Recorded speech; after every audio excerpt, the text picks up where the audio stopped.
আসসালামু আলাইকুম dear viewers, আজকে আপনাদের সামনে একটি নতুন লেসন নিয়ে হাজির হলাম, যে লেসনটি অত্যন্ত গুরুত্বপূর্ণ হতে যাচ্ছে। তো চলুন দেরি না করে শুরু করা যাক। তো প্রথম শব্দটি হচ্ছে take an exam. Take an exam, যার অর্থ হচ্ছে পরীক্ষা দেওয়া।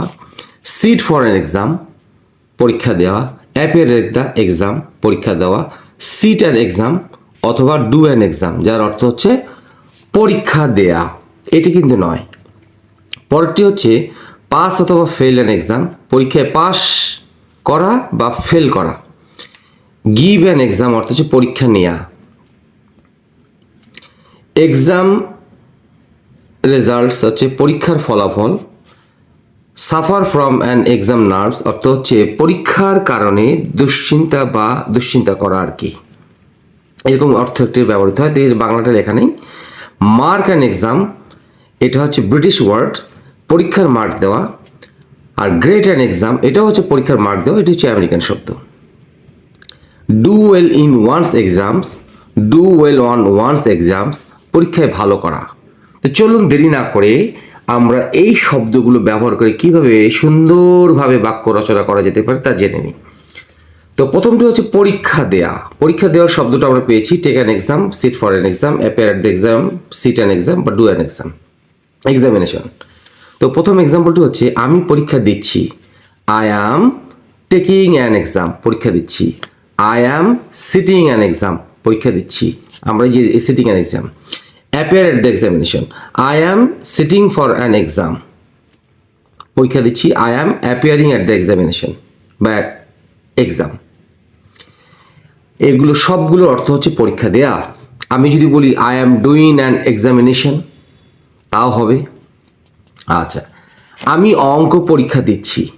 I am sitting an exam in mathematics. মনে রাখতে হবে, আমি যদি শুধু পরীক্ষা দেওয়ার কথা বলি তাহলে আমরা এই টেক অ্যান এক্সাম বা taking an examination exam, sitting an exam, sitting for an exam বা অ্যাপিয়ারিং অ্যাট দ্য এক্সাম এই কথাটা বলবো। কিন্তু যখন বলি কোনো বিষয় আমরা পরীক্ষা দিচ্ছি তখন হবে I am sitting an exam in mathematics, in English, in Bangla literature, এরকম কিছু একটা।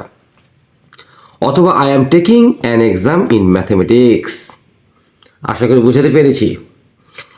কিয়া এই বছর এসএসসি পরীক্ষা দিতে যাচ্ছে। Kia is going to sit for the SSC examination this ইয়ার।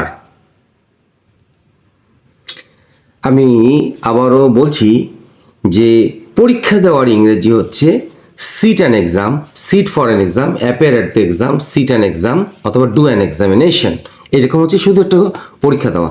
কিন্তু কোনো বিষয় যখন পরীক্ষা দেওয়া হয় তখন এভাবে করা যেতে পারে।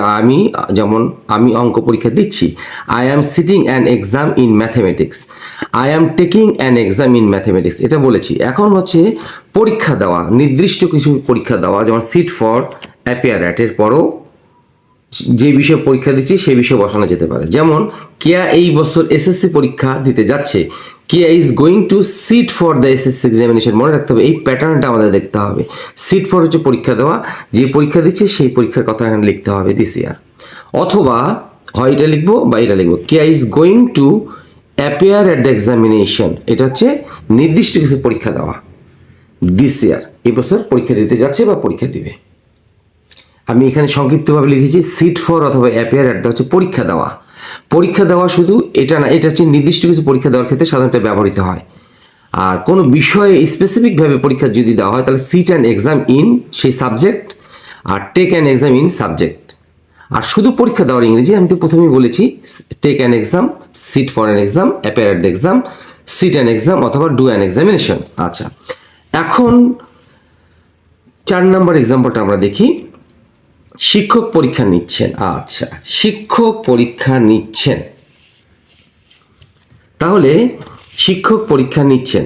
The teacher is giving an exam. এখন প্রশ্ন রাখতে পারি টিচার পরীক্ষা দিচ্ছেন, এটা হলো না, এটাই রাইট। এই কারণ টিচার স্টুডেন্টকে পরীক্ষা দিচ্ছে, শিক্ষক স্টুডেন্টরা পরীক্ষা নিচ্ছে বা দিচ্ছে। টিচার প্রোভাইড করছে একটি পরীক্ষা, তার মানে শিক্ষক পরীক্ষা নিচ্ছেন, তার মানে শিক্ষক একটি এক্সাম প্রোভাইড করছেন, মানে এক্সামটা নিচ্ছে, সে দিয়েছে এবং ছাত্রদের উদ্দেশ্যে পরীক্ষাটা দিয়েছে, এরকম অর্থ হবে। এখন প্রশ্ন হচ্ছে তাহলে স্টুডেন্টরা কেন টেক দিল? এখানে আমরা অনেক সময় বলি যে আমরা বলি একটি ছাত্র পরীক্ষা দিচ্ছে, তো গিভ অ্যান এক্সাম হবে না, কারণ শিক্ষক পরীক্ষা দেয়, সেক্ষেত্রে শিক্ষক নেওয়া হয়।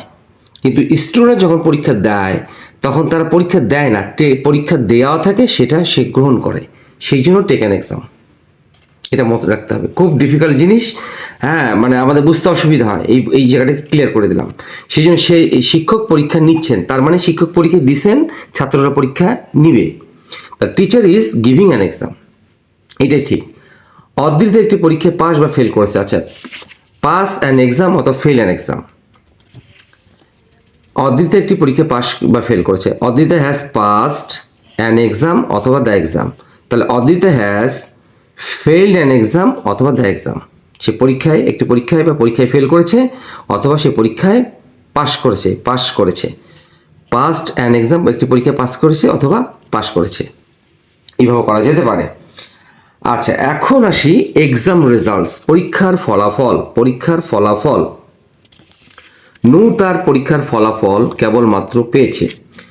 আচ্ছা, কেবলমাত্র পেয়েছে অর্থ হচ্ছে জাস্ট নাও। এই জাস্ট নাও থাকলে বাক্যটা হবে প্রেজেন্ট পারফেক্ট।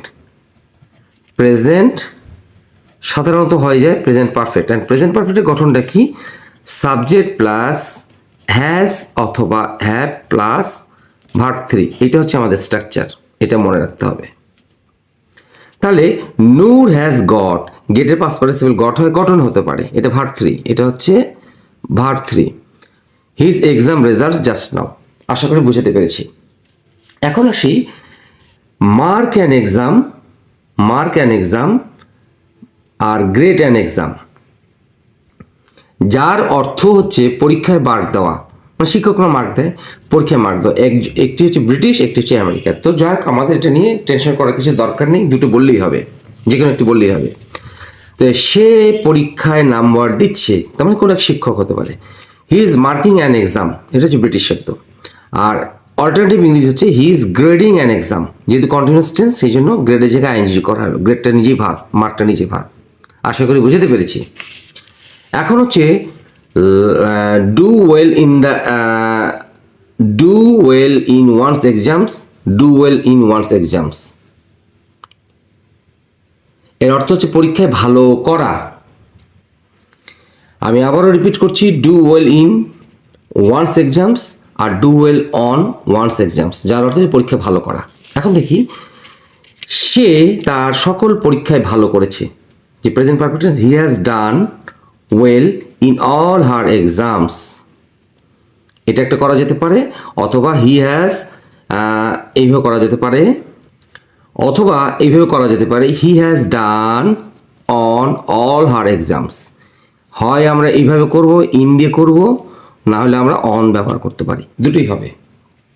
এখন একটি শব্দ বাদ গেছে আমাদের, সেটি হলো সাফার ফ্রম এক্সাম নার্ভস। এখন এটির অর্থ আমরা দেখি। আমি পরীক্ষার চিন্তায় ভুগছি, মানে পরীক্ষার চিন্তায় সে দুশ্চিন্তাগ্রস্ত হচ্ছে, মানে পরীক্ষার টেনশনে বাঁচছে না, এরকম একটা। তাহলে I am suffering from exam nerves, একটা পুরো একটা ফ্রেজ, মানে পরীক্ষার চিন্তায় দুশ্চিন্তায় ভোগ করছে, যে পরীক্ষার টেনশন কি করবে না করবে সেটা ভেবে পাচ্ছে না, এরকম কিছু একটা অর্থ এই শব্দটি ব্যবহার করা যেতে পারে। তো আমি আবারও বলছি, আপনাদের এই লেসনটি অত্যন্ত গুরুত্বপূর্ণ, ভালো করে দেখবেন। আমি কিছু জিনিস বারবার রিপিট করছি, এর অর্থ না যে আপনারা বুঝেন না, আপনারা অবশ্যই বুঝেন, কিন্তু কিছু কিছু জায়গায় একটু সমস্যা হতে পারে আপনাদের। যেমন মনে রাখেন, আবার বলছি, টেক অ্যান এক্সাম, এইটা হচ্ছে ছাত্ররা যখন পরীক্ষা দিবে তখন বলা হয় এটাকে টেক অ্যান এক্সাম, কারণ শিক্ষক পরীক্ষা দেয়, আমরা বলি না শিক্ষক পরীক্ষা নেয়, তাই না? তো আর ছাত্ররা হচ্ছে গ্রহণ করে, সেক্ষেত্রে টেক অ্যান এক্সাম, এটা মনে রাখতে হবে। আমাদের অনেক সময় এগুলো কনফিউশন করে ফেলে। আর এখানে বলেছি যে শিক্ষক পরীক্ষা নিচ্ছেন, আসলে শিক্ষক পরীক্ষা দিয়েছেন ছাত্রদের জন্য, সেক্ষেত্রে এখানে গিভ বসানো, এখানে টেক হবে না, তাহলে ভুল ইংরেজি হয়ে যাবে। তো আশা করি আপনাদের লেসনটি ভালো লেগে থাকবে, অবশ্যই লাইক শেয়ার কমেন্টস করবেন, এবং যারা আমার চ্যানেলে নতুন তাদেরকে রিকোয়েস্ট করছি তারা যেন সাবস্ক্রাইব করেন, আর যারা অলরেডি সাবস্ক্রাইব করেছেন তাদেরকে অসংখ্য ধন্যবাদ। ভালো থাকবেন, সুস্থ থাকবেন, আসসালামু আলাইকুম।